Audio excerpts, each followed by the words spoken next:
ఏలూరు జిల్లా అటవీ శాఖ అధికారుల చేతిలో గాయాలపాలైన మడకం యాకోబుకి న్యాయం చేయాలని డిమాండ్.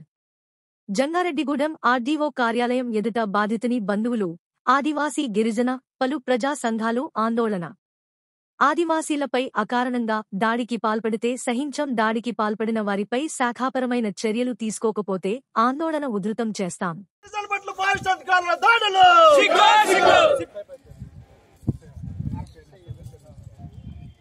నమోదు చేయాలి వెంకట సుబ్బయ్యపై ఎస్సీ ఎస్టీ అట్రాసిటీ చట్టాన్ని నమోదు చేయాలి.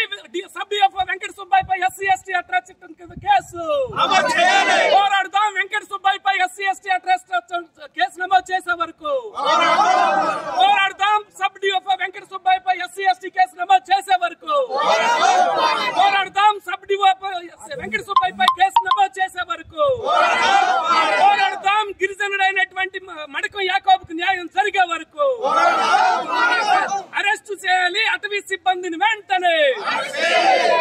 పోలీసుల నిర్లక్ష్యం, పోలీసుల నిర్లక్ష్యం, పోలీసుల నిర్లక్ష్యం.